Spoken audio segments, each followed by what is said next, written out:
Welcome to the April 1st, 2026 meeting of the College Council at SUNY College of Agriculture and Technology.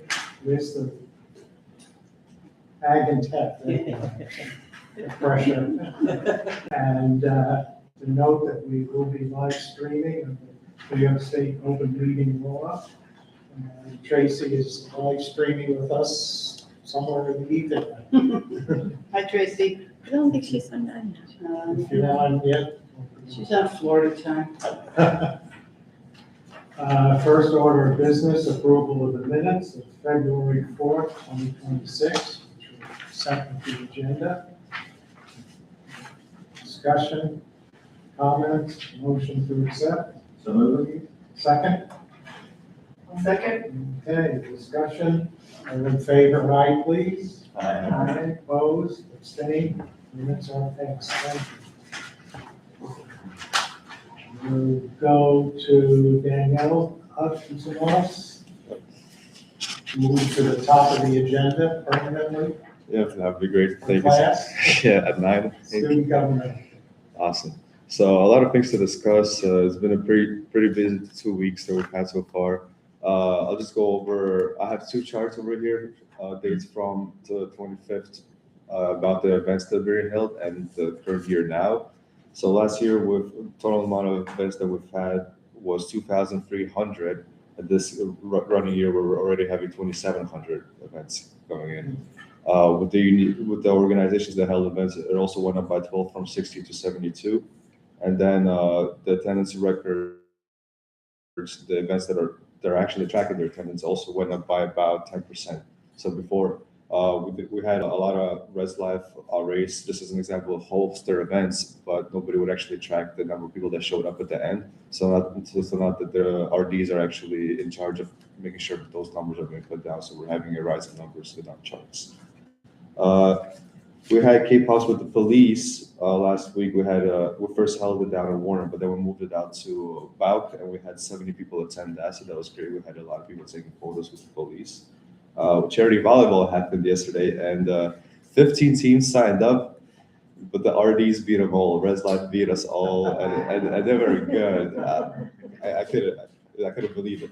I think there was an RA appreciation week, so there was a game between the RAs and the RDs. So I think they got their motivation from there to just take their game to charity volleyball. But yeah, so they won, and the donations went to our food pantry at the school. So it was very nice for them to choose that.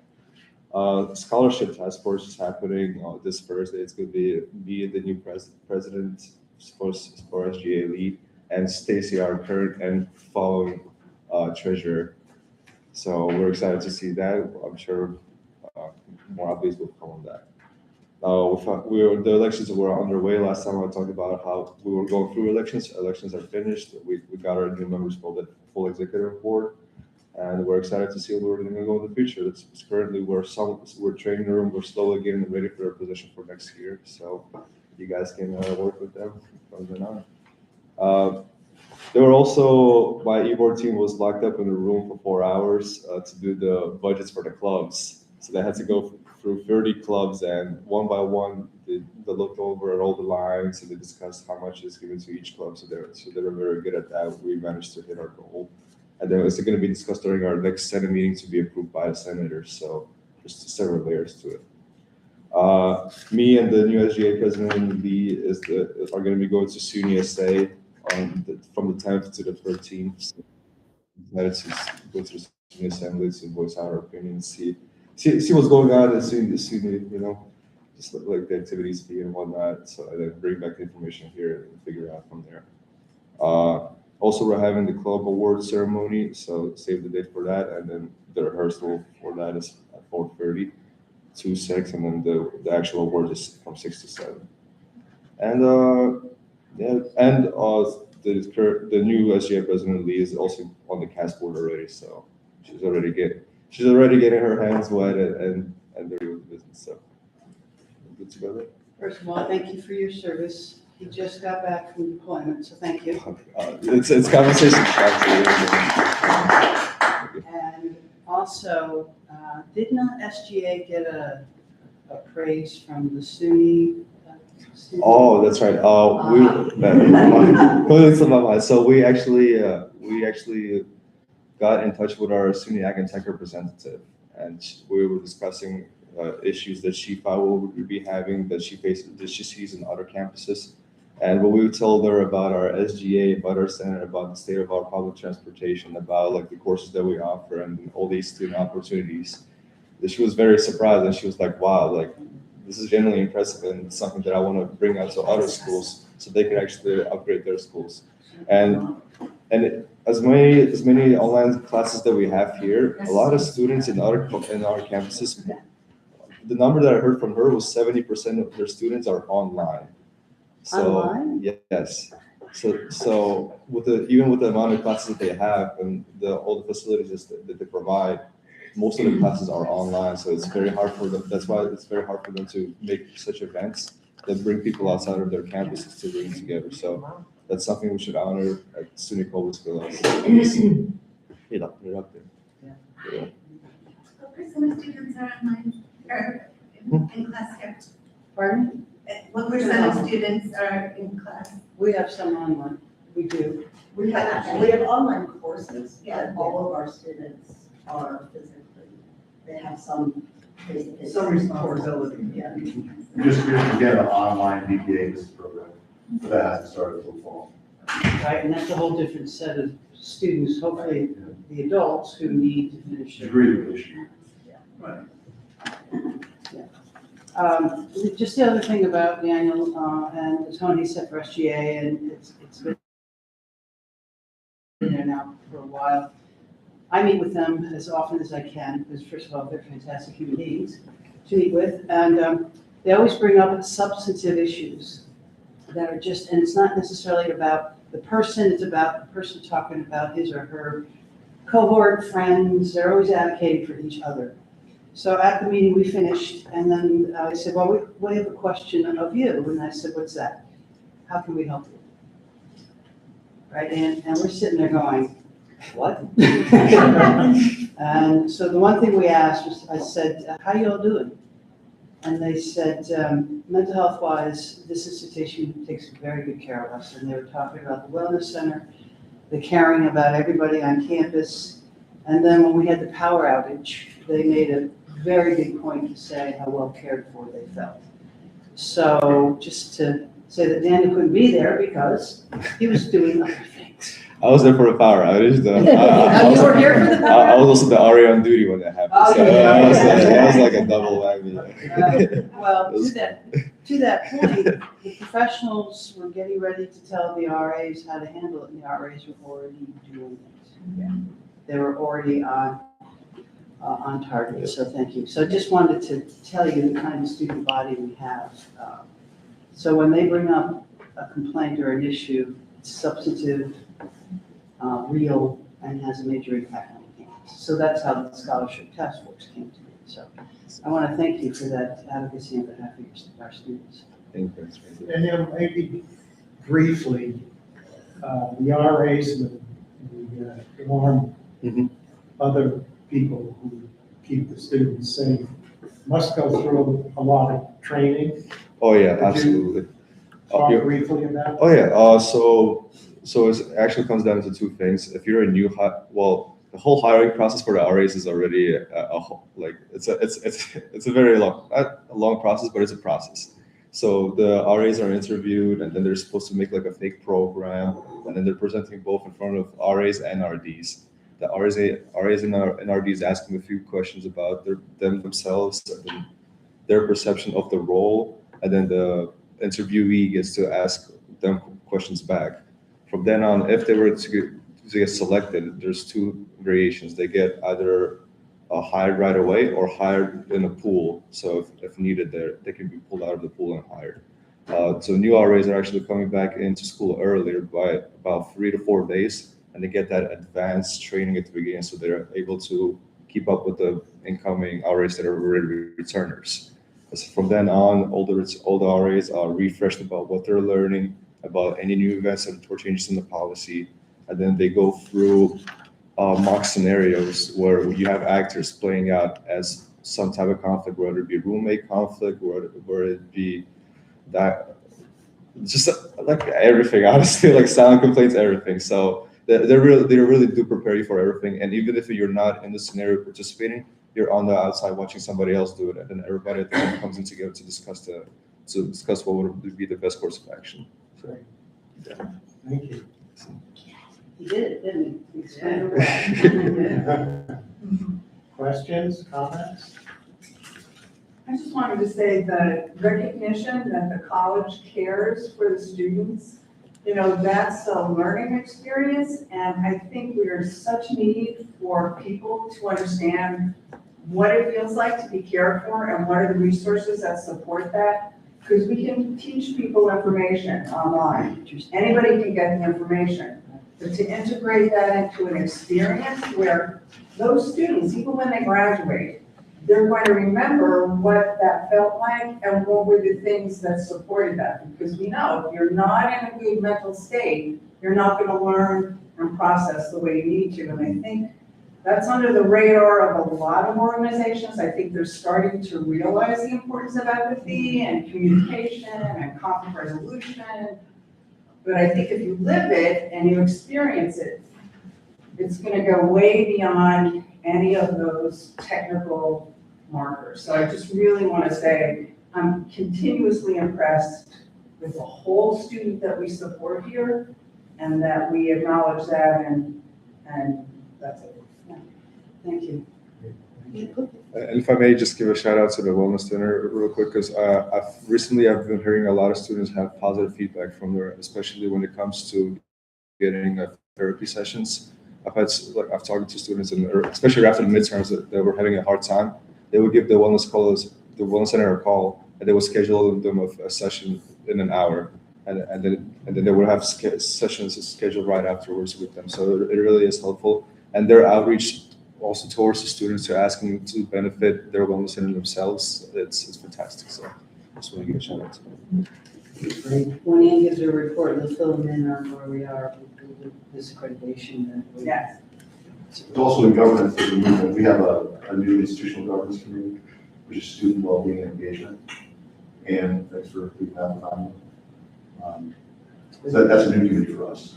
So I think we're very conscious of it. We're doing the best we can. Not just students, but faculty too, and I'll get to that when I get. Good, I was going to ask you on Yeah, that. So you have any good? Thank you. I'm done. Thank you very much. Great report. I was gonna do that in my report. Okay, I'm going to give it to you. Well, good morning. It's always a pleasure to be together and talk about our challenges, our issues, and how we are navigating through it all. Every time I go to a meeting, we always hear how the landscape is. So at our last forum, I'm getting very tired of hearing about the landscape. I think we all know it rather well. So I put up a blank screen that said, there you are. Put on anything you want because it's all relevant. It doesn't matter. But there are some very cool, shining moments. I was at a president's meeting.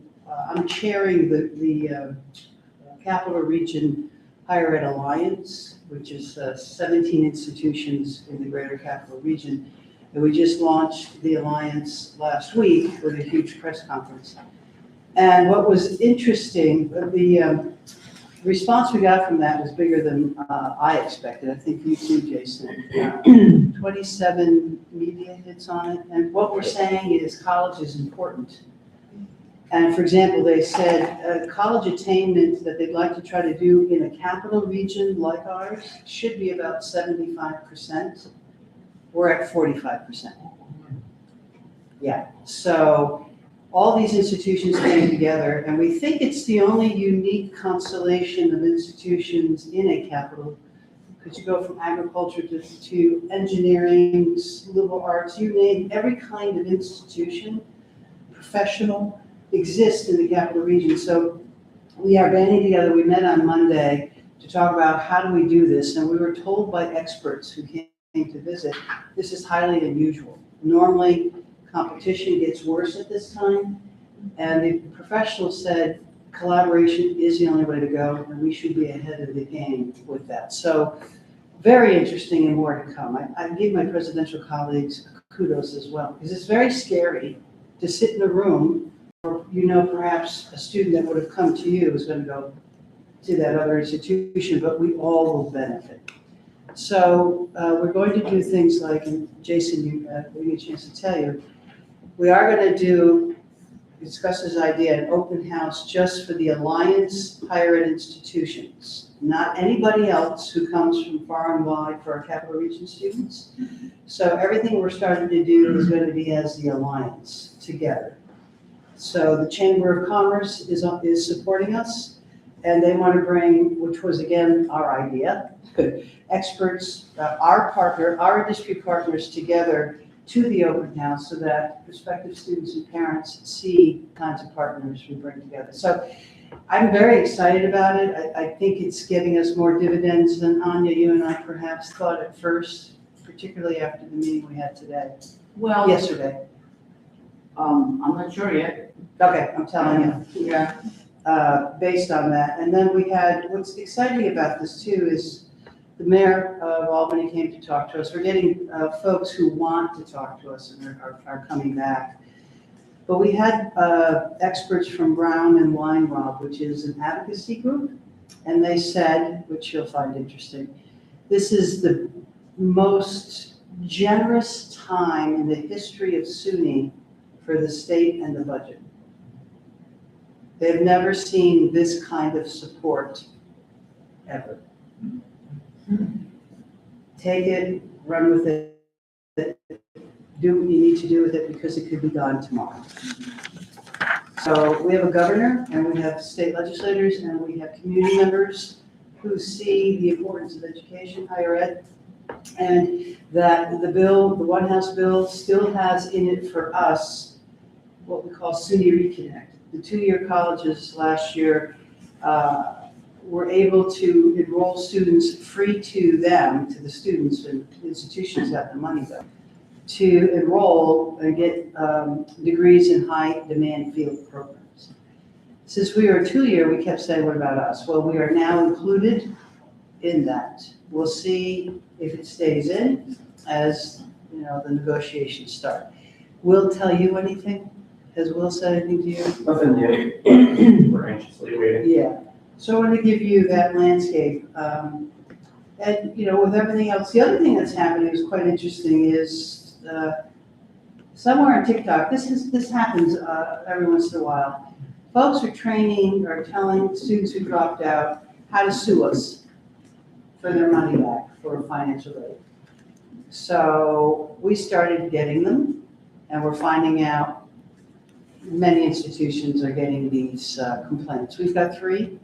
No, I think we're up to 5 right now. I thought, okay, so I gotta make sure that those other 2, which is a lot for us. And it doesn't mean that we are culpable. It just means that their students, I would, if somebody taught me how to do it and it's free to me, I'd try to get my money back too, right? So it's happening across the system, and I think it's happening with the privates. I don't know. What's the basis of the argument? That we didn't advise them correctly, or, something like that. They took the wrong course. They weren't allowed to get through in the way we promised them. And again, Somehow it's our fault that they didn't make it. And again, this isn't Cobleskill specific. No. This is every No, but that's just, that's the trend right now. So the other pieces I want to share with you is we had, about a year and a half ago, we were trying to figure out what we need to do and understand our farm and the preciousness of that, what we call land. And I asked for a farm summit. We finally were able to finish the recommendations and next steps, and we're sharing it with SUNY. We're trying to say to SUNY, so as you know, we are on their radar. As a matter of fact, we were told that the SUNY Agri-Tech Center, the trustees want to know about it. So the trustees have asked for an update, We think they may be asking maybe how to invest. The chancellor finally is using words like investment because it's very expensive. And we've been doing advocacy behind the scenes. We probably will get no credit for it, but that's okay. That seems to be the way things happen. That's perfectly fine. But I do think because of the advocacy of our work and the good work of what Sophie's doing with the farm and everybody around this table, we're finally sharing with the chancellor the importance of this lab and the expense of this lab. I am liking it too, because I said, we're not gonna, the problem in the past is that the ag tech presidents kept going, give me. And you just don't work that way. It just doesn't work with anybody. So we took the tack, well, let's show them what a lab means. So we were at a meeting, a private meeting with them to talk about this, and I likened it to a Research One lab. I said, think about this as a Research One entity. The other thing we said to them, 100% of our students use this entire campus as a lab, whether it's in the art building or not just the barns or all our laboratories. And I said, other schools can't tout that. So they were very much listening. We also said to them, do not treat all farms equally. They're all different for different reasons. So we're positioning ourselves in a good space. I believe we will get investment from this. And we promised them, and we were able to show them with most of the labs on campus that there was a grant associated with it or a research project. So these, we're showing them, even our land, right? The riparian forest, we're getting money for that. So the way we're positioning the ag tech as applied learning, now applied research in a way that shows that we are moving towards a different kind of an important future. So I want to give you what's happening on that external world. When we talk about external partnerships, I'd like you to talk about Ford. Oh, Scott's here too. Scott, both of you. And then Scott, and what else is happening with the IRB when we get there, okay? I won't steal your thunder. So with that, I'd like to then go into some specifics, as you can see. So Darcy, you want to give them a brief update on ACMO? Sure. The ACMO, just to remind you, is the Academic Momentum campaign that SUNY is running, and we have our portion of it, our plan for how we are going to have students continue to progress through their academic journeys and more successfully. We have designated 3 working groups, one to look at our gateway courses, which are the math and English courses that they quite often struggle with. And they're looking at developing a community of practice of how we share best practices among faculty, as well as a writing center for students. We have an advising working group, which is looking at how we're going to use data to navigate better, what some of the concerns are with advisement.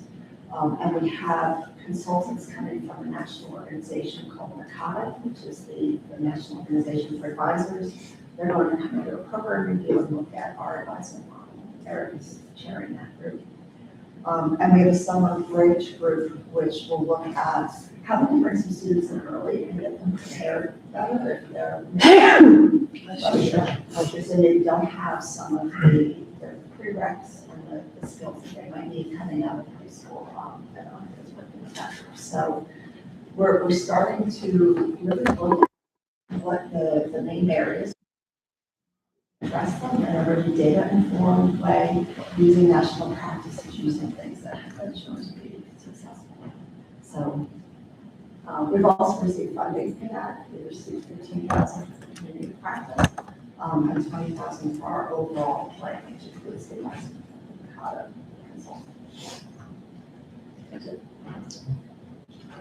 Questions? George? Good. Thank you. Adam? So we don't have registration numbers yet, so fall registration will start in about a week.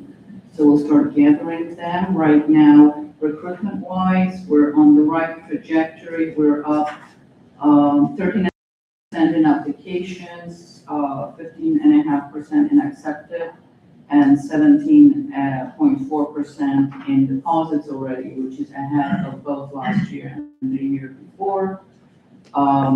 Right now, the biggest influx is in freshmen. We're only about 1.5% in transfers, but that's typical because transfers come in later after they finish their semester.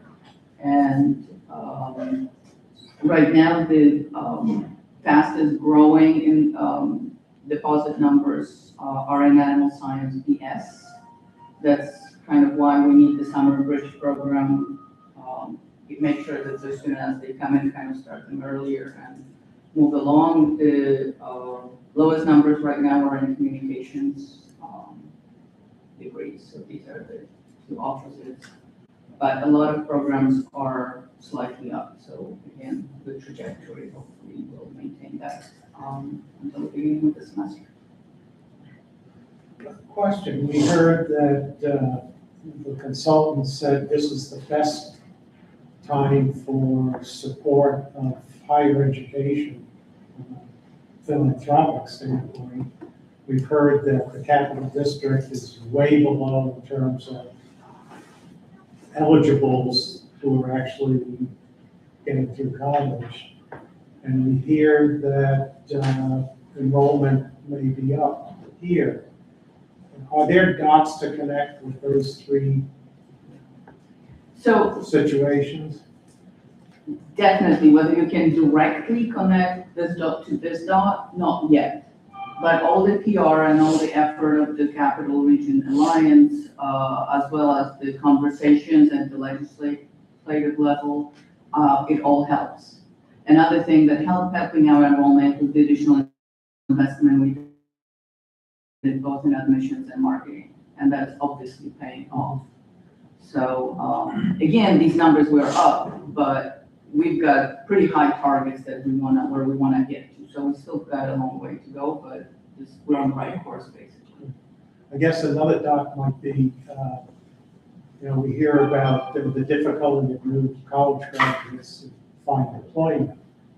We're kind of a specialty college here, so maybe that doesn't apply the same to us as in general, but I would have to think, and we go back years, kids, young people, questioning the value of a college education. Again, that seems to be a little contrary to some of the other dots, but consistent with some of the others. Is this a good job market in general for higher education, capital district, whether they're local jobs or elsewhere? Obviously, it depends on the field. Advanced manufacturing, if you look at what industries are trying to, be here, and healthcare. What's interesting, though, I don't know if Ed said this last meeting, that the largest area that's growing in healthcare are CNAs, which is not necessarily, right? So they're trying to change that, right? So that's why all the institutions are trying to come together to say what degrees, and I just got a survey results from Hudson Valley. Presidents are starting to share each other's data, which is cool. And what students are looking for, what's the highest, and it's computer science and digital, those are the highest, what students are interested in. That's why we want to also bring in the industry demand and see what the industry partners are looking for. But what's interesting, even in this time, there are reports, there are data that show still having a college degree or some college is still higher than not. That's still the case. But what did happen this time is that we are at the lowest number of students getting a job who graduated from college. So the question is why, where, who? But so it is a mixed bag. I don't know if Eric or any of you with what you. So one of the things I agree a ton, Eric's point here, is the impact of AI on a college degree, right? Right. So I've been reading nonstop, because I got my kids coming through. Sure, I'm starting to worry, where are they gonna go? right, One daughter wants to be a lawyer. I'm looking, AI could take over 95% right. of that field, right? If you know we're a lawyer. Another one that maybe a little bit safe wants to do like a PA type. Right. But when we take a look at that, what's the value of college education in the AI world? And with Cobleskill, it seems like there's an opportunity there to AI-proof your future, Mhm. if you will, by coming here and learning something that AI may not impact in the same way as some of these other humanities. I don't know if that would be something you could use Well, to convince kids to come here. it's interesting, at the president's meeting, they brought in experts from across the country. One was an economist, one was a faculty pedagogy in AI, and the third was a futurist. So we spent a long time talking to them, and here's what happened at one of the interactions. One of the presidents raised his or her hand and said, how do I bolster to keep AI off my campus? The economist looked at him and said, I will never send my child to your school. So to that point, we have to figure out what we bolster, right? It's here. It is our obligation to look at it, figure it out, have the faculty understand it, play with it, whatever they have to do in their fields, and what they have to impart to students, because it is here. It will take away those jobs, just like every evolution, jobs are come and go. So I think it's our moral obligation to understand it and to figure it out, to tell you the truth. The other thing that the whole AI trend really bolsters is the core learning components of critical thinking and communication, which we apply those to all the courses that we develop, of which ones do what and what level are we helping people develop those skills. So yes, there's certain career paths that are more likely to be impacted by AI, but the college education is typically where they're able to learn those upper level skills that are going to make the difference on being able to navigate in an AI world, honestly. Yeah, I'm not advocating that Not Cobleskill doesn't embrace AI. Yeah. But what I'm just saying, the reality is, and when students are, like, Yeah. as a parent, looking at my kids going to college, and looking what degree they want to major in. The data I'm seeing is the blue collar jobs are what's going to be left over. And there's a lot of blue collar stuff here, right, that you're offering. And it's a recruitment tool for those students to say, hey, just so you know, in the direction of where these jobs are headed, here's an opportunity for you to learn a skill that will be still relevant in an AI world. And this may be a good choice for you for your future career. That's all I'm saying. Yeah. So do you mind if I jump very far ahead to Fordham, because I think it's relevant to this conversation? Oh, that's a great idea. I think as you look at the marketplace of higher education, we're not alone, and everyone also sees that exact same point, right? So we were approached by Fordham University recently, who also sees, they're the shining beacon on the hill, but the future of higher education is, what does career readiness look like? What does job preparation look like? What are the technical trades that they can help bestow upon their immediate territory and throughout the country? Fordham is creating the Bronx Green Job Center, which is a radically different approach to what Fordham University has done in the past. Part of this Bronx Green Job Center is it's going to be directly tied to career outcomes And job placement. and job placement. And they have asked us to partner with them on delivering agriculture to the Bronx, and specifically the Bronx and the greater New York City area. They're approaching it in a different fashion than a lot of other universities, which are like mind giving. And they're saying, how can we partner with experts to deliver to new markets and to new areas?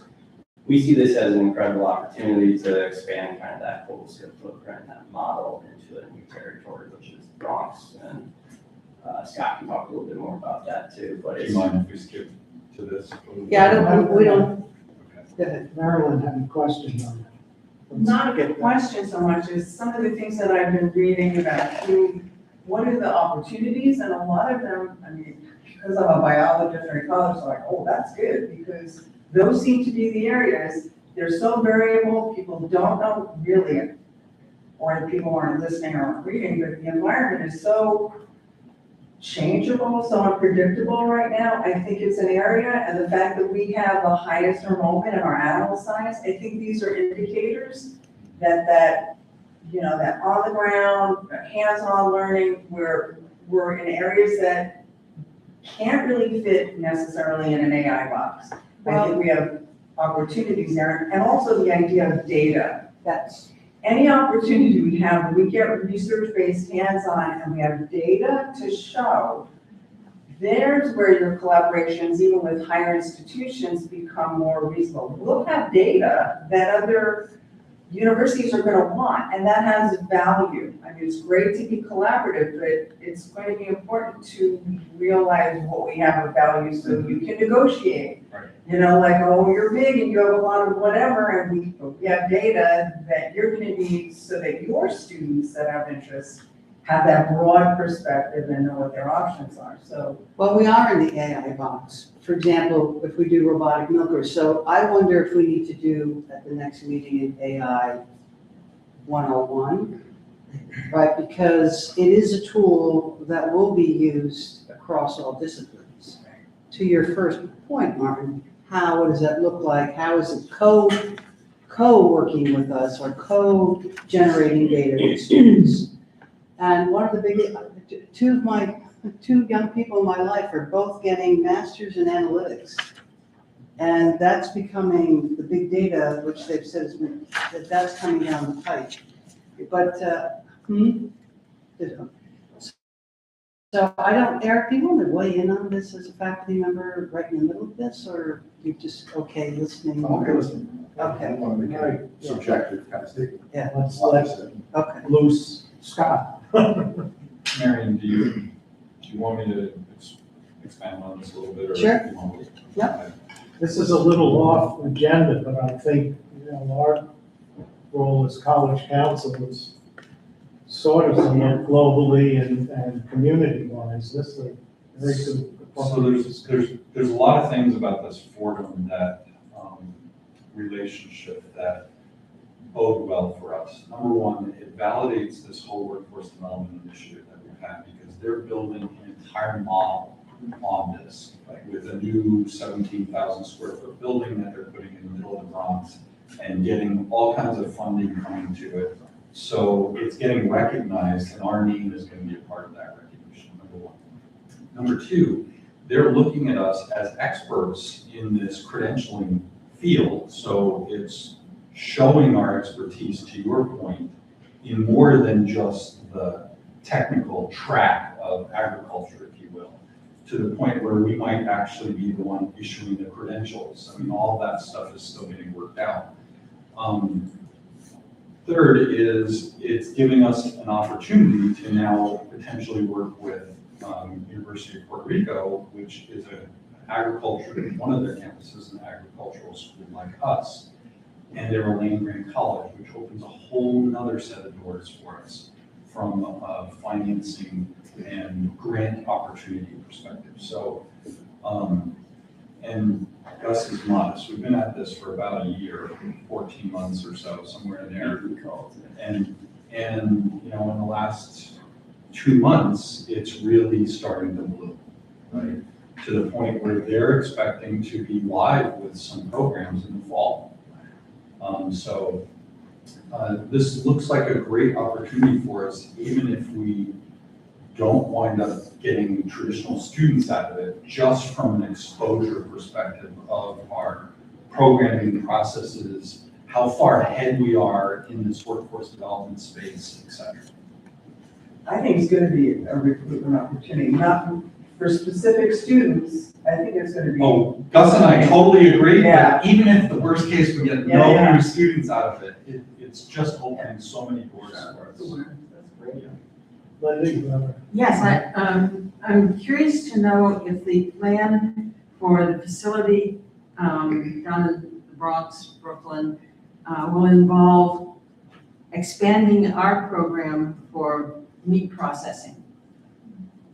Right now, we're talking about specific programs, what can be done, what's location-specific programming, where they would need to have a similar lab replicated either through a partner or through this building. And those decisions aren't made yet, but that's the kind of discussion we're having June 11th. I think we're going down there with Sophie. Yeah, that's right, yeah. So you're saying that we would train the people to do the meat processing, If meat and processing, then they would be hired to work at this facility? No, if meat processing winds up on the list, okay? The list is being determined, and the way that list is being determined is which of these programs have specific lab location needs, and which of those can get met in the Bronx, either through the new facility that they're building or through a partner. So whether meat processing winds up on the list is still being determined. If it does, that training would be developed in hope of employing people from the Bronx. It's lovely to train people to raise the animals, but knowing, talking to local farmers who need to have their meat processed, they have to travel great distances. I feel very fortunate that I'm able to have mine done here at the college and can work with the calendar of the college and my animals. But I only have a few, and there are others who come in and say, I want to have 8 beef processed. that's a whole nother issue. What's interesting about agriculture, and actually this is part of the Blue Ribbon Committee for Education that I'm on. Problem is, there's so many issues, everything in the sink gets thrown in. So you have to be very focused. So what's happening in the Bronx is extremely focused and a very strong model that will take care of certain aspects there. To your point, we gave Donna Loparo and Senator Hinchy a tour of our meat processing center when they were here, and they had a whole different understanding of meat processing that Scott was able to say to them, there's many different ways of doing processing and what that means for value added. So that conversation's happening. We have the robotic milk and Chobani conversation happening, right? So when you're hearing all of these pieces, first of all, they are related, but we're not taking on the world with them because that would be, I think, a mistake. However, when we're hearing of an issue, we're seeing what we can do about it. That's part of the problem with agriculture. It's so big, so diverse that people, I talked about this yesterday with the commissioner and Addie Markets. You know, we've got to be specific. We're giving recommendations to the governor on what to do with ag education and trying to keep people focused and say, let's look at it this way. Let's add is really difficult because the needs are that great. And I don't, you know, and we still are grappling what is the definition of agriculture, to your point. So it's big and audacious and you know, it's our sweet spot. So it seems that the real mission is to convince our constituents, students and their parents, that there is real value to a college education. Yes. And that despite AI, it's even more important now than it ever has been, in part because it's more difficult in the job market. And our students need to differentiate themselves from the rest of the country, the ones that are coming out of the capital district. It seemed that this alliance would be a great forum to discuss that and see what it is. You know, let's conceptualize. A student enrolls to get a college education, but it's not all based in one college. You know, I'm interested in whatever, but I'm also interested in this. Kobe has the expertise in this, but not in this, so we're gonna partner with whomever for this component. And it's almost like a universal degree. I don't know how you would work out the logistics of tuition and who issues the diploma. Maybe it's a special diploma, maybe it's a special tuition program, but it really might differentiate, let's be selfish, the capital district, and us in particular, really doing something unique. And we have to do it in a highly regulated state. Yes. So we were talking about 3-year bachelors, right? People want to do that, and I happened to be at a meeting talking to somebody from SED, I had his card, I can't remember. So I'm talking about 3-year bachelor's degrees, and he's looking at me, he said, that has to be passed by us. I said, what? He said that is something that SED has to sanction and approve. And I went, okay, what's that gonna take, right? So that's also part of the issue, is that SED has to let up. SED is stated. Yeah, right. And they are just, and that's a problem. I mean, they're getting better, but they're tough. Sounds like we have a chancellor and a governor that might get the, an idea, particularly if it came out of an alliance that takes a look, to a certain extent, sets aside the competitiveness Right. and looks at the value of collaboration. Well, and to your point, I gotta give her credit, because of the press release with this alliance, the governor's office has reached out and would like to come talk. So, I mean, things like that are happening. So we're getting our, ducks in a row when these folks start coming in, to your point. People are looking for this, right? We've got to figure this out. And the other thing is, I'm on a panel next week, it's a webinar on workforce development for higher ed. And I'm saying, workforce doesn't cut it anymore for me. Because we are an regional anchor institution who is the largest employer and have an obligation in our mission, not only to educate, but to make sure our community is alive and well. And what does that look like? Through the mission of the higher education lens.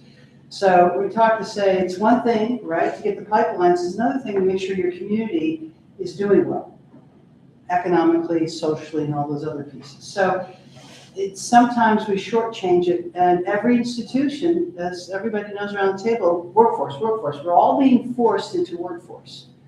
But we better understand what that means and what our unique spin on this is, because liberal arts, I don't care what institution you are, the liberal arts are still the heart and soul of any institution that grants degrees. And if we shortchange the role of the liberal arts in the students' education, shame on us. So that's why I keep saying, if you just say workforce, it sounds like, well, give them the skills and off they go. And I'm like, yeah, no, no, I don't think that will work either. So figuring that all out, keeping all this away, move the noise from the signal and just keep moving forward. That's why I put up a blank thing for landscape. What does it mean anymore? You can give a piece of data, I can give a piece of data, and they're all gonna be different, right? So what do we follow? We gotta follow what we know is core. Nice. Those certification programs, they seem very cut and dry, but to get back to the first conversation we had with Danielle, there are other things that people need today. They need to feel like they're part, even if they're only here part-time or they're doing some technical training, they need to know that there's another support system there or that they're part of that community. And that should be, and I know we do it, we incorporate it into our recruitment, but I think nowadays people are they're looking for information, but they're looking for a place to get it that makes them feel safe or makes them feel like they have the mental capacity to process what they need to do and then use it. I think we're in such a fragile state, and I think you're very right in saying, liberal arts is part of that. It's being human, it's being part of a society. And if we just go technical, I think we're gonna lose something. Yes, I need to that function of democracy. Right, exactly. Just- Maybe we're still, I wouldn't go there. This is great. You see what you started? But maybe just to end the conversation, liberal arts will be critical in AI.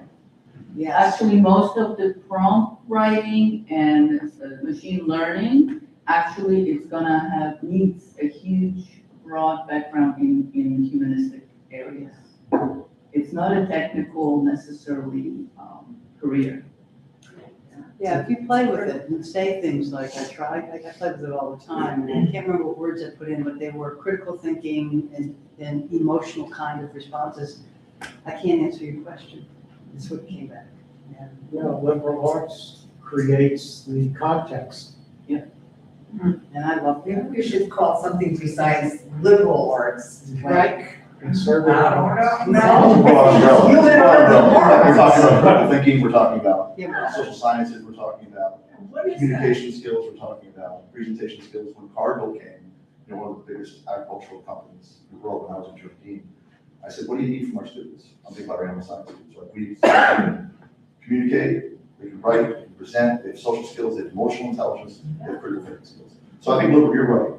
Why are we calling it liberal arts? It Yeah, sounds like right. some kind of old, I mean, I have a liberal arts degree, No, but that I sounds know. like some kind of It's a label outdated that doesn't idea help us. about human skills and also, I Right. think, good citizens as well. Correct. All right, let's figure out another name. Yeah. But, yeah, I want that to be known here, that's very critical.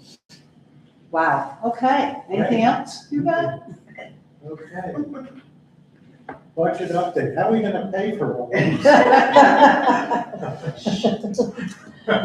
Well, so the campus is currently in the budget process, building a budget for fiscal year 26-27. March 6th was the deadline for everyone on campus to propose their requests. And we received 97% of everyone, which is the best percentage we've ever had as far as people, sending us their budget requests.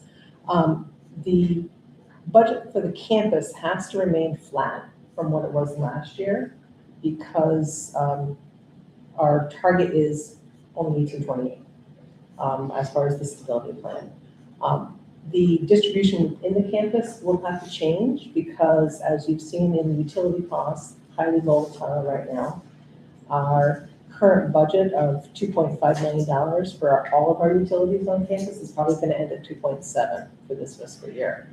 I was on an energy buying group call last week, and they were talking specifically about electricity costs and saying that this year might just be our base year now, that next year might be 25% higher. So I have to build budget for utilities alone to be 25% higher for our electrical costs. So that's why the distribution within the campus will be changed from what it was this past year. Any questions on our budget itself? Because I'm going to go into stability plan real quick. So our stability plan, we are still looking at a structural deficit ending of about $700,000 to $800,000 for this fiscal year, this spring, yes. And again, utilities are the highly volatile piece right here. And I call them my wild card right now. So that's going to change what the end of the fiscal year looks like as well.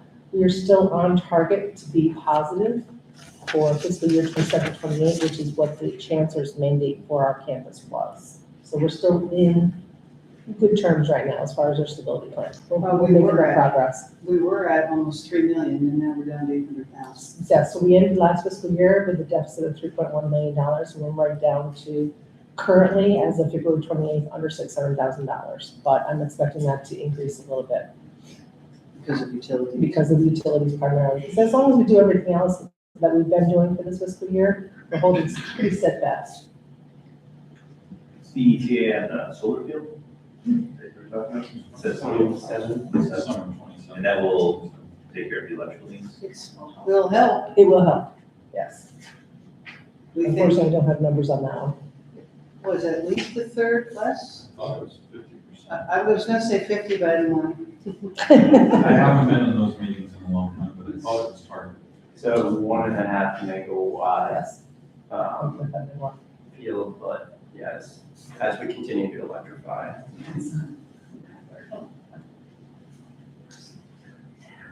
Any questions on the stability plan? Everybody is doing their part, that's all I can say. It's been tough. And we're seeing our way through. So as I've said in the past, since I've been here, we gotta diversify. So when we did our forum, we showed that we diversified, because if we didn't, we would be having a whole different story, right? So now the ESG Growth Center will be coming in, work we're doing at Fordham, what you're gonna hear Scott is doing, and many other partnerships. We are building a robust, diverse revenue stream, so that we can sustain what we're doing well. It's tough with retention, because students do step in and step out.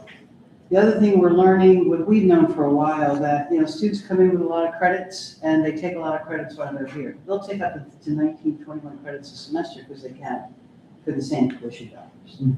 So they're trying to get out. That's why we're thinking of the 3-year degree. So there are a lot of moving pieces, to put it mildly. So the prediction is interesting, to put it mildly. Great, questions? Thank you. DEI update? Darren's not here, but I just wanted to let you know that every year SUNY puts out a survey related to DEI and belonging for the students. That portal just came, so students are going to be asked to fill that survey in. We have data from the employees that we just got about, I don't know how long ago, and we want to vet that and start sharing that with the community in terms of that sense of belonging. I think it's going to be used, but we're going to announce later. So we have those kind of data points coming in. Unity Center is doing very well, and Derwin is working on a strategic plan for our DEI perspective. Did Elizabeth say, I can't remember, that we're getting dinged on one of our scholarships? We got an OCR complaint because we used the word, was it woman? Are we still live right now?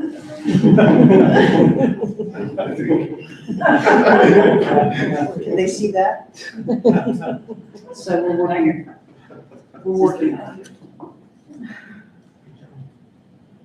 That's Darren's report. Thank you. And student engagement? Thank you. I'm actually thrilled we're in this room, because if anybody's interested, right over there is our meditation center. So, take a look at this out. I know. And students have been using that. I have to report that we have a new counselor that's coming in a couple of weeks.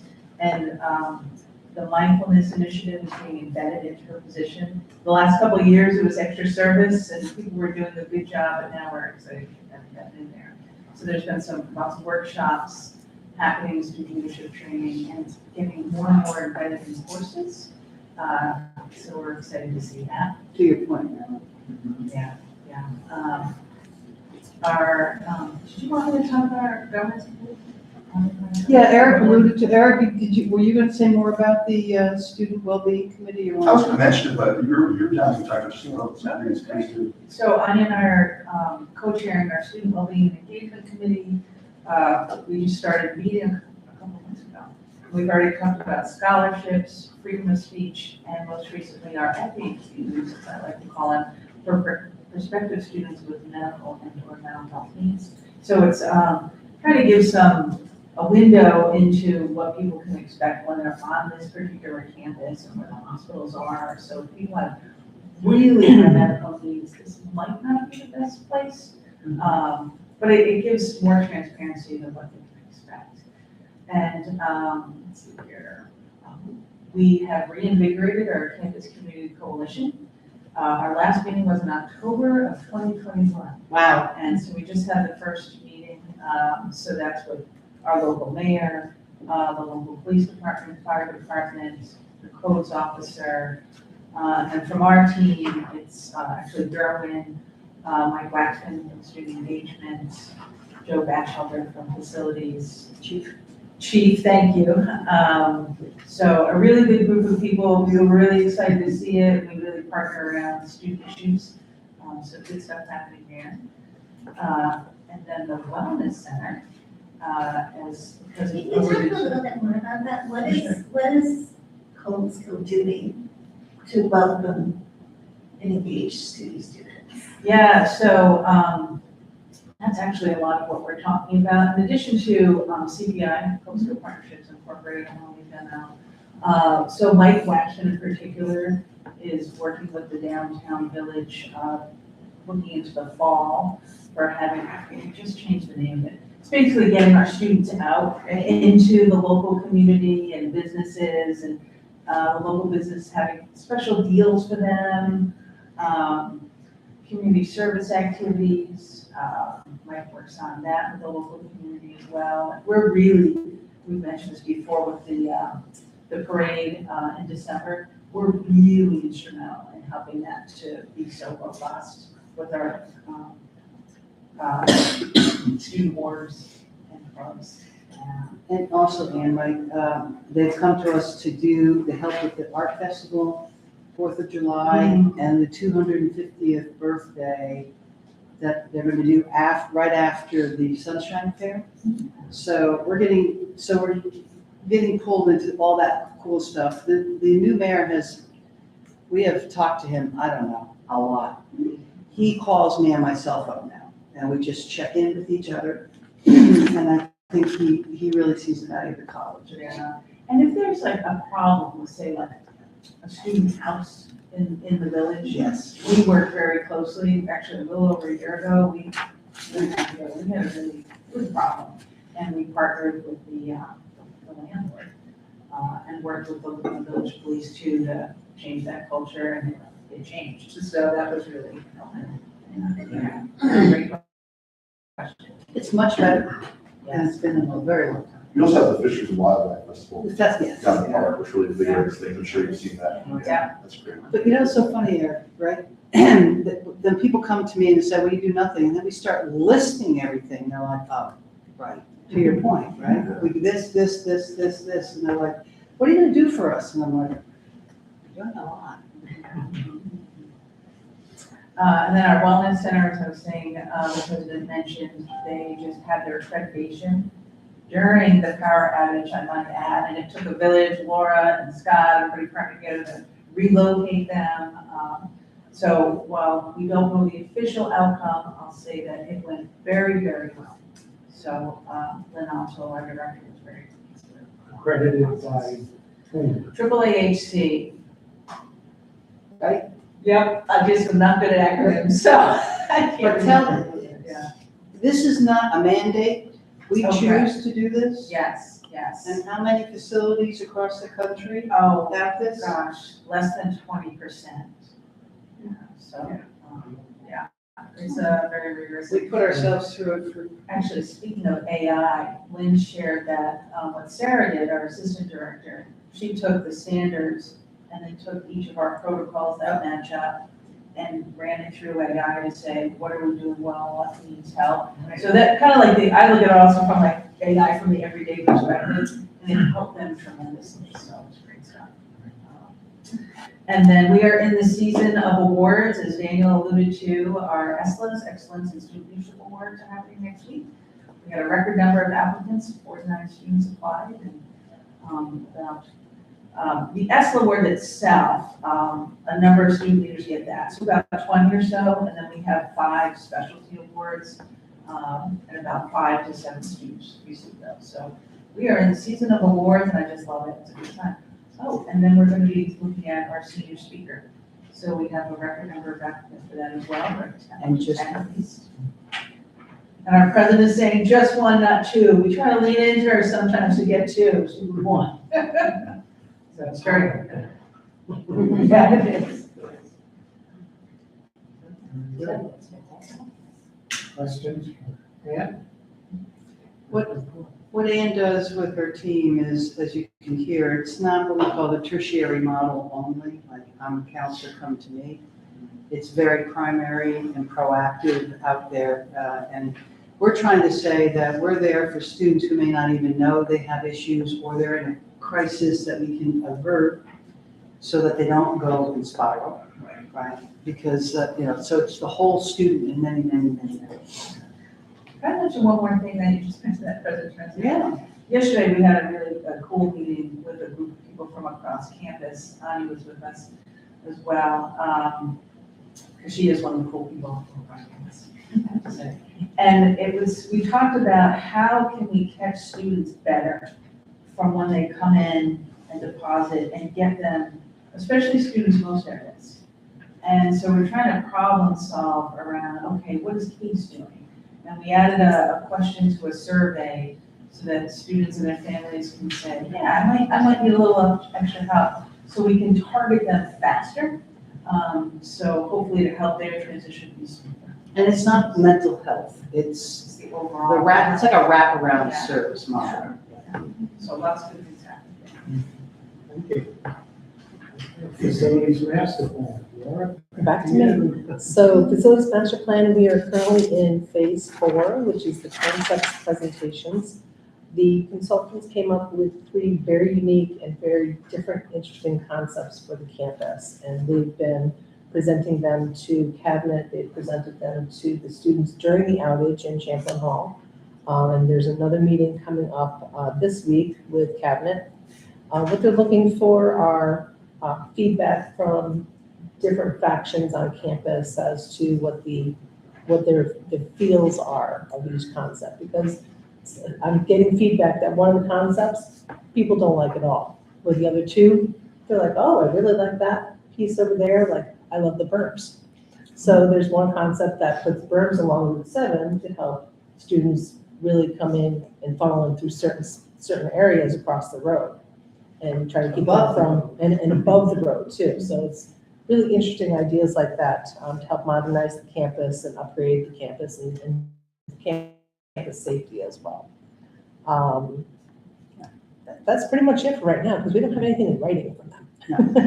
Is the main thrust wayfinding? Is it repurposing buildings? Is Yes, it- yes. It's all of that.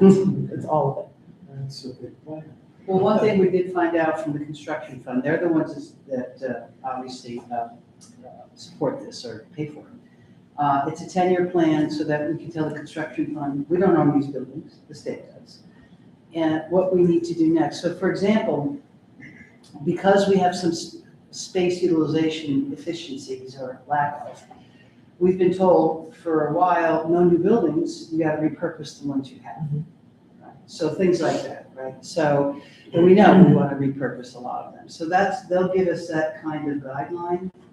But the only thing that will be new, or actually, I guess repurpose, are the fields, because they know we need a turf field. I guess that's newish, I know.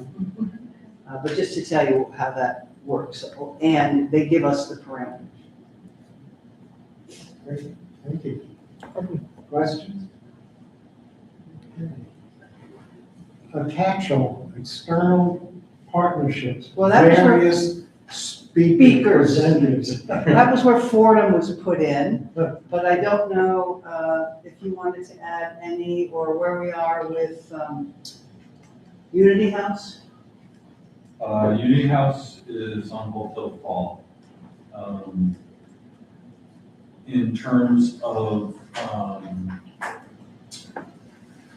Fordham, the one thing that I think we could still talk about that is, as a part of their facility setup, they're asking us to engage with them on how they do that. They plan on having a greenhouse on the roof and hydroponic growing space in the 2nd floor. And also, they're giving us access to use of their facility, which will have a 250-person meeting space. And they want us to consider that our space in the Bronx when we need it. So it's really coming together as a very good collaboration so far for us to expand our footprint well. That's the only thing I would add to the Bronx thing, if you have more questions on it. I'll just add to, we haven't signed anything with them or explored information. We're still working a revenue model with them, Yeah. for example, so. We hope it's in it for us. Yeah. We did, Gus and I and my team did participate in a grant submission with them for about 7.8 million, which will bring about 1.5, 1.6 to us. So the collaboration is starting. We have another one that we're talking about working with them on, so it'll yield some dividends. I just don't know what it will be yet. Do you want to talk about Spark? Sure. So Spark is, and I'm not so good on acronyms either, and Strategic Partnership Alliance for Resilient Communities, I think, something like that. It's basically us, Seek,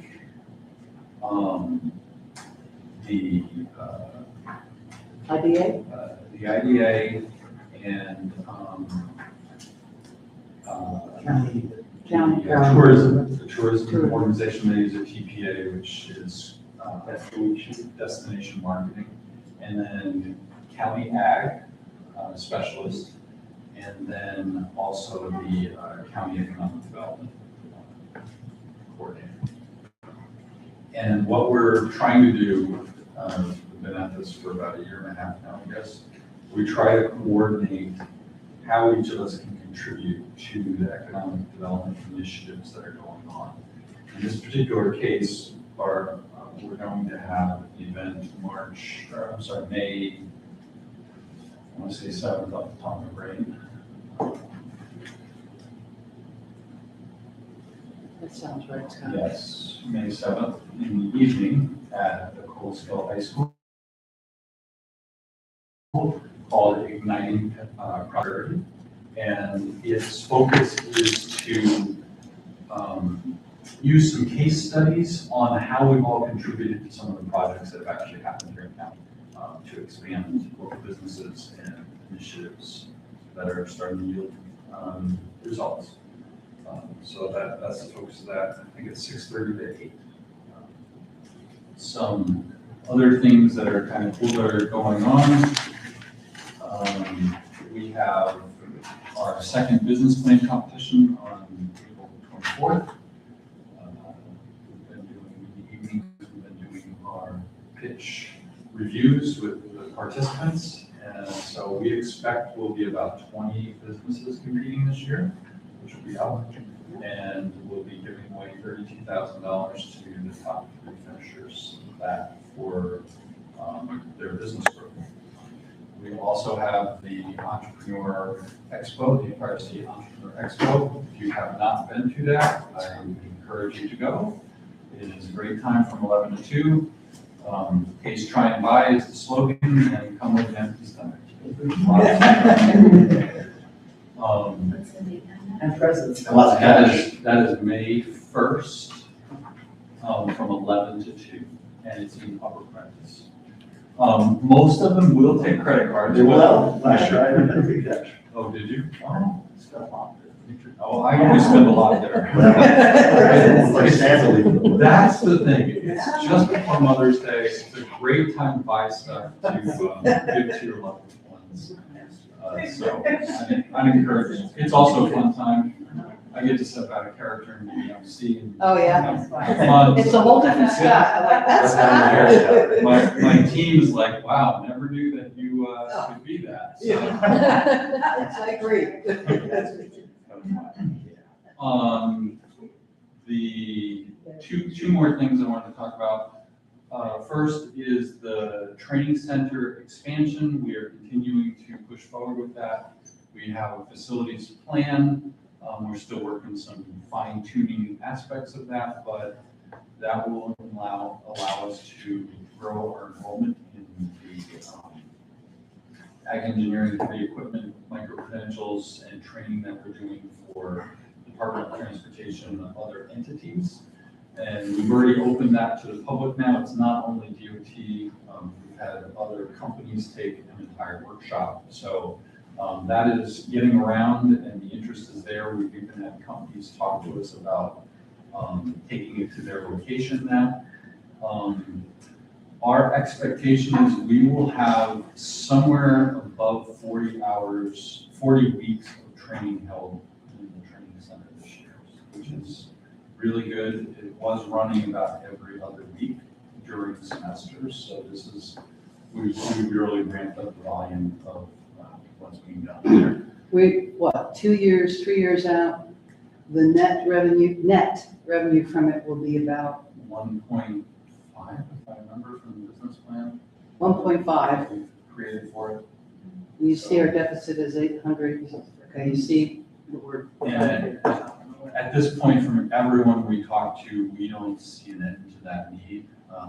Kate and I had a meeting with OGS from the state, and they were talking about a dozen entities that want to engage in it. So it just seems like there's plenty of demand. Got to do a shout out, since Linda is here. There was a company from Canada that had a problem with one of their vehicles. Their mechanics, everybody from whom they knew in their network couldn't fix it. They brought it down here.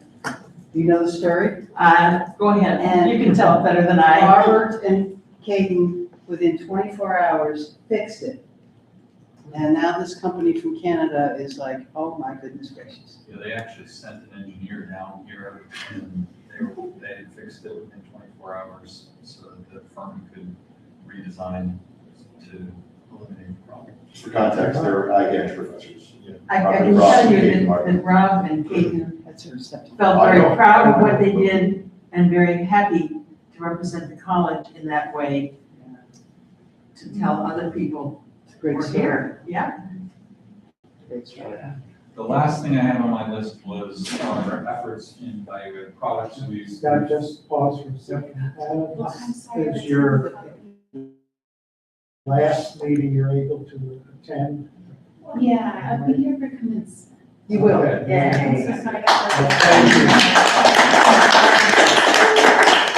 You have an umbrella, you can take mine. Thanks, okay, Scott said. Yeah, no, fine.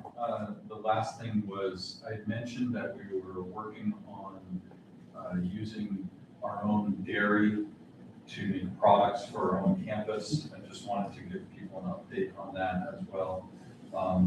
We've held tastings for ice cream, not only with faculty, staff, and students. We've completed pricing on all of the products that I'm going to talk to you about. Ice cream for Cass, vanilla yogurt for Cass, plain yogurt for Cass, butter for Cass, and mild cheddar cheese for Cass. We also have an implementation plan that will start for the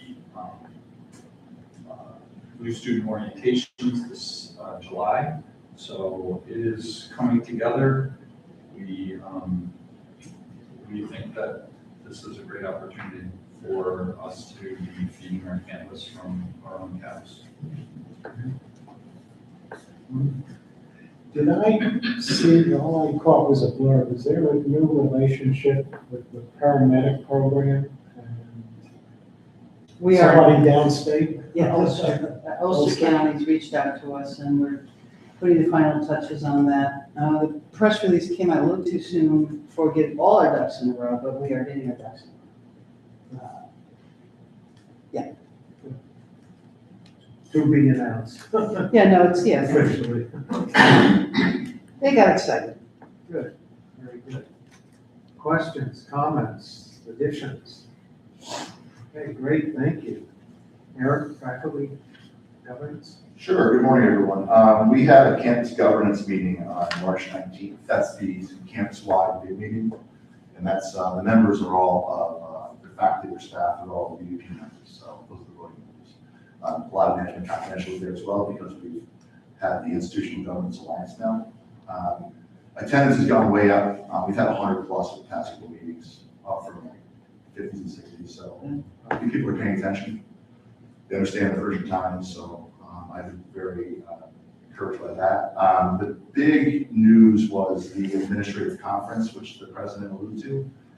And that's the administrative conference on faculty and staff well-being. And that is something I think we need. It's convened by the president and I. The only management confidential member is the president. We hand selected the members, about a dozen, I think. Good ones. Faculty and staff. Good ones. Good voices. We weren't afraid of the people who were going Yeah. to really give it to us, so we need to hear that too. Look at taking firms blast in the face to understand what's going on. So I think it's needed. I won't speak to why I think it's needed until we're at the end of this. We can talk about that, but I think the charge and purpose, I'll read it because I don't have it memorized yet, President Trenzio, but I will. Review research and best practices from higher education, organizational psychology, and positive workplace models. Analyze internal data, including climate surveys, HR metrics, and feedback from faculty and staff. Identify policy, process, and structural changes that can meaningfully improve the work environment. Prepare a written report and presentation to the strategic planning committee. And it's broken down into 2 phases. And phase 1 is real practical stuff, like low-hanging fruit we can improve right now, like a listening infrastructure, which that was your idea, which I think is great, for faculty and staff. Also, things like onboarding. Inevitably, issues such as workloads will come up in the course of this. So look forward to that a lot. Our deliverables, comprehensive report outlining findings, themes, and actions. A prioritized action framework identifying high impact initiatives to include in the strategic plan. The strategic planning committee will be part of institutional governance in the fall, led by the president. So right now we have fiscal affairs and strategic plan together. We call that FAST, F-A-S-T. I'll do that. So, and we'll have them split apart in the fall. So suggested metrics and accountability mechanisms to track progress over the 5-year plan cycle, and a summary of campus engagement documenting how faculty and staff voices inform recommendations. The genesis of this is kind of twofold. I think we see the need for this definitely in the faculty, but I think we saw a window of opportunity when SUNY UFS, which is the SUNY governance body that I introduced as the campus governance leader, it's all SUNY. Every SUNY has one piece, and we also have senators as well in the Senate. They produced a white paper on faculty burnout, and the Chancellor John King took that very seriously, and he put together a working group that is working now on that same thing, and it took this report in May. So what we're doing is needed here, and it's across SUNY, but we have our own idiosyncratic issues as well that are very Cobleskill. So, but we're in accordance with greater SUNY UFS and also the Chancellor. At that meeting, we also approved some policies via APC, Academic Policies Committee. A lot of it was just getting our transfer policy, revising our transfer policies to be more in accordance with SUNY Central. We also had a new policy regarding, or we combined our special projects policy, which is not a transfer issue. Special projects are where a faculty member takes on either 1, 2, or 3 credits to work directly individually with a student. Sometimes they need to graduate, sometimes they just want to explore something, and so faculty do that. Curriculum committee is still that mill of paperwork, approving new courses, course revisions, program revisions, micro-credentials, anything you could name. They work hard. Their backlog of changes for the fall catalog is caught up, which is great. They're going to bring forth the idea of modality, instructional modality changes to the next meeting. We have 8 Cobleskill. Buffalo's got 4. Albany's got 4. You know, I can't name all of them right now. Students can, so I think we can tighten it up, right? And this means like whether it's hybridized or online or a combination therein. So just describing to the students what the actual learning modality is. So I reached out to all the other campus governance leaders throughout SUNY and said, hey, we have these 8, what do you got? Buffalo's like 4. How many students you have? Like 30,000. So, but they done some great work on great conversations between them, the registrar, the dean as well, Ian McDonald. In FAST, which is that sort of combined entity right now, which Laura is part of, which will be leading the FA piece in the fall. They received an influx of requests for strategic initiative funding and AER funding, which is really invaluable to our campus in funding equipment we need, in funding initiatives we need. You loosened up the guidelines for strategic initiative they have to be money-making ventures, right? But they Revenue sort of. producing. Revenue producing, yes, thank you. So last year we were a little too strict with the revenue producing because it was more show me the dollar. This year is how can it affect revenue Right, producing? and so no one applied last year, and this year we got plenty, because it could be retention, it could be, there's a lot of ways to Yes. impact revenue. So, Excellent. thank you for that, and a lot were granted, I know my chefs are gonna get some new fridges, which I'm very happy about, so That was AER. that's it, right? Professional development, we're out of money, but funded a lot of great requests. If you look through the list of things that faculty and staff are doing, like these are not frivolous things. These are all things that impact the classroom, certifications, conferences, so it's all great things they're doing. And lastly, we have a new senator that'll be coming in the fall. Sitka Grant is our current UFS senator. She's done a great job, very dedicated to the SUNY Senate off campus. I'm mostly concerned with this, and she's able to handle all that out there, which is great. And she asked the chance for some hard questions. But Kate Brent, who works in this library, one of our librarians, it's going to be a great replacement for her. So I'm really happy about governance, the way it's moving, what we've achieved in the past year, thanks to the coordination of the cabinet and the president. I'm happy that institutional governance is getting off the ground and we'll have it locked in the fall. The infrastructure committee, which takes in the facilities and space and technology committee, is institutional. Fiscal affairs, strategic planning, the student wellness and engagement. So it's all very exciting, and I feel like governance is in good health right now. If I may, thank you. Working with faculty is critical on so many levels. So I want to thank you for your leadership, Eric. He finds himself in, right, like many of us do, situations that require sensitive understanding and moving forward, and who to listen to, right? Who not to, but who do we have to say, all right, what is that, where is that going? So the institutional, just to remind everybody, the institutional governance is put together because faculty's voice was getting lost in the major decisions we had to make, like quick, pronto, and that's still the case. The meetings weren't scheduled the way we wanted to. I couldn't get folks the way I need to for my decisions, all of us around this table. So it started with Iggy, and Eric took on making sure it happened. That faculty are sitting at the policy table now with all of us. So when there's a policy I have to deal with, particularly in strategic planning, I'm going to have the group there. So the institutional leaders, are making ourselves more accountable to the institution, making sure good voices are also part of the decision. We're calling it the policy side. I don't deal with the weeds, right? I deal with the policy.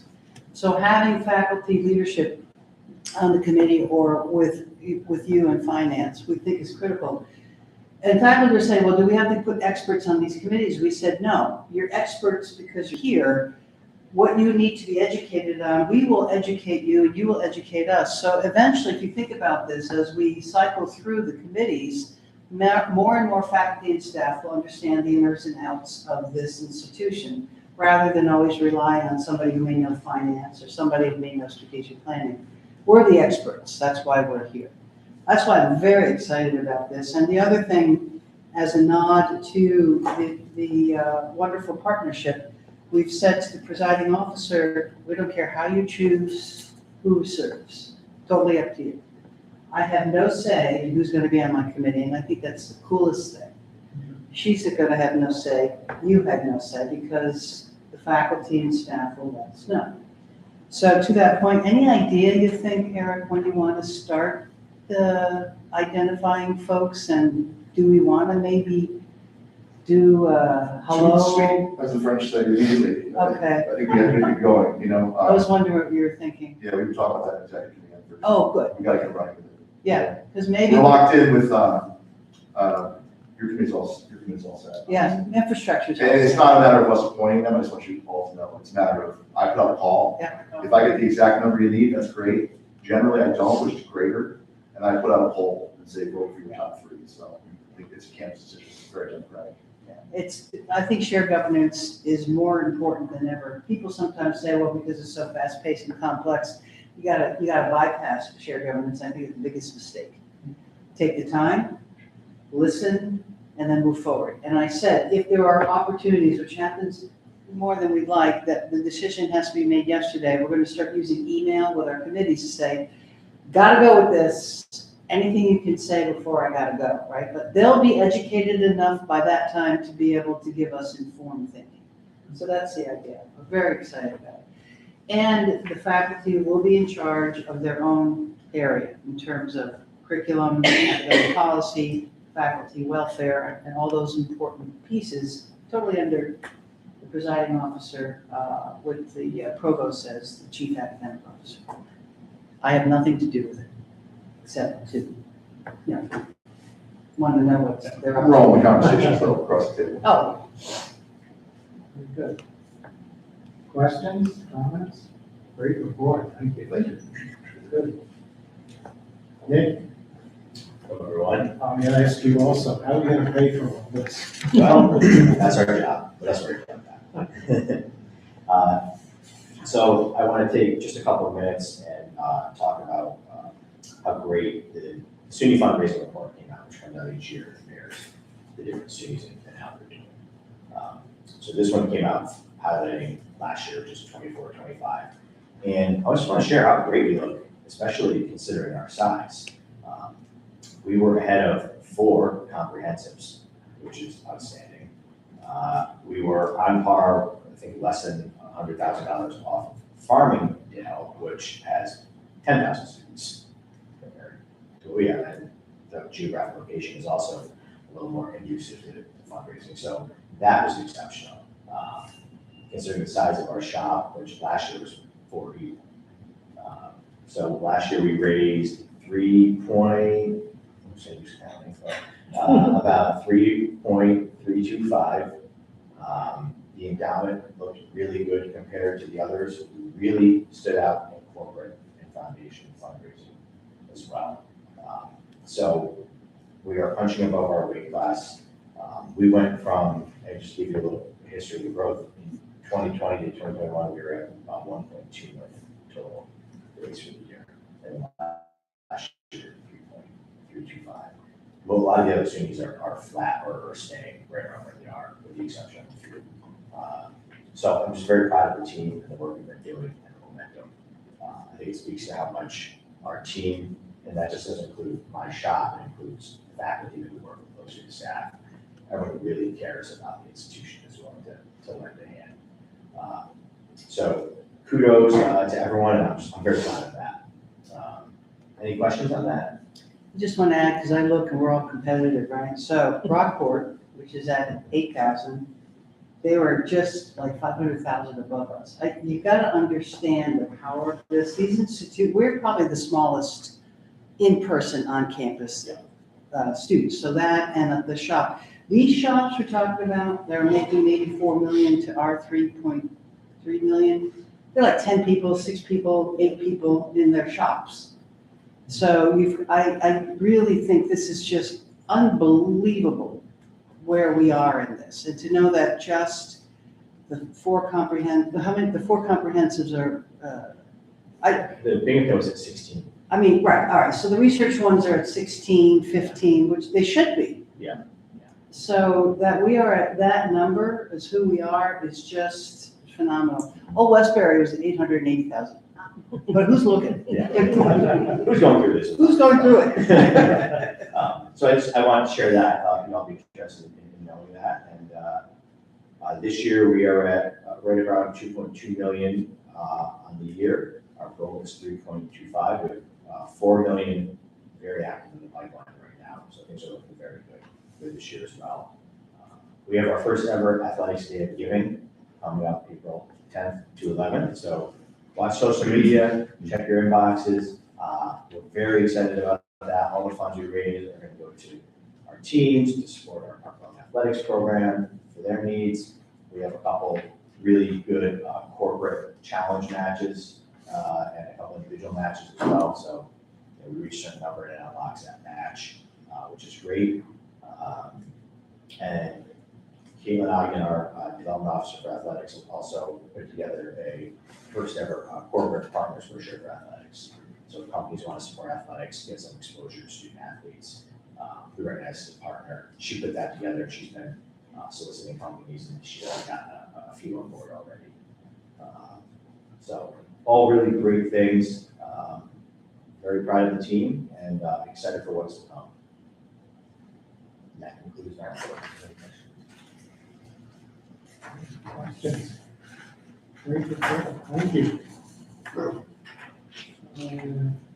Anything else for any of the reports so far? Okay. We move on to council reports. As you saw on the agenda, we're being asked to consider appointments to the K-9 Advisory Committee. Resumes of 5 individuals were included in the packet and open for discussion. Some of these are pretty amazing people. And I'm advised that although most of them live elsewhere, that's not an issue with the advisory committees, and it's a way to tap into it's pretty hard to find resources. Marion, I don't know if you want to comment on any. Actually, do. Because our program is so unique, there's nothing else like it out there.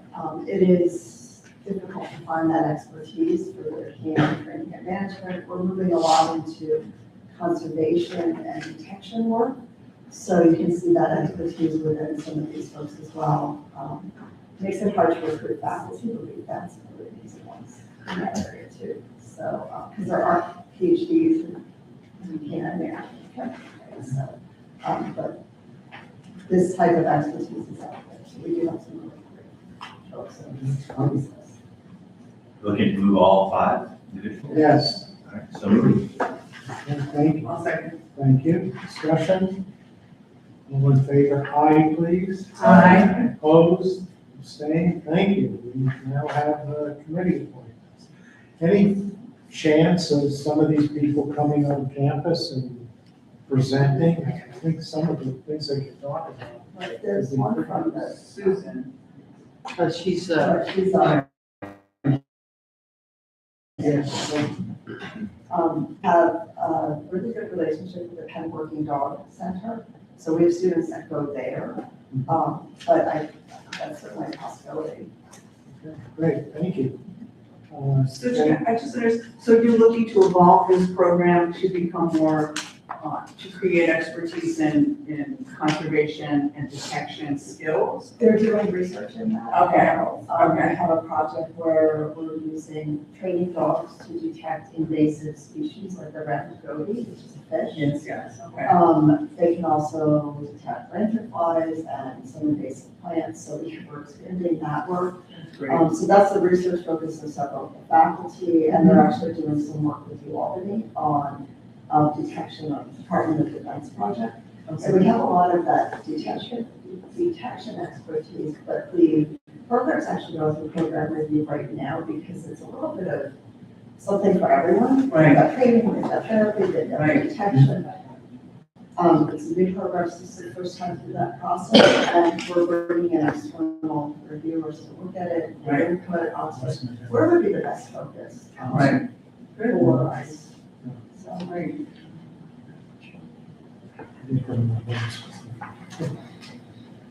Thank you.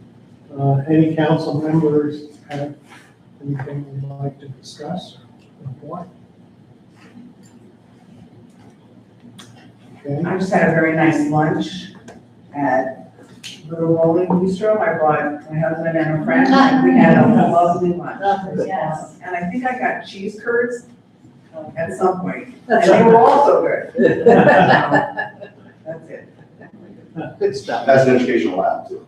That's right. That's our chefs and students. Oh, they were so sweet. It was sweet. It was Great. wonderful. And the woman that coordinates it, she was like, James. Is it oh my Jamie? Lord. I mean, I was emailing her like, is this on, I think it, oh no, it's good. And you could tell she had a good relationship with She her. defies three-dimensional space Oh my too. gosh, So I she was like, does. Jamie, can you fit me in? Of course. She's directing other people, she was, man, good person. Okay, thank you. We're Yeah, we focusing on whether we actually need an executive session. I don't think we do. I don't think we do. Okay, right. Any other business for the council? Okay, next meeting, May 6th, and last meeting for the spring, and includes commencement practice. We announced our honorary degree recipient, so Jane Brett, who was a renowned author. Yeah, she was our honorary degree. You know, I told you, the other side, you know, I won't use liberal arts, but we're gonna use it right, that is important, it's part of our history, so we have an author. Yeah, we're very excited about it. Thank you all, see you in a month. Motion to adjourn. Motion to adjourn. You're adjourned. I know,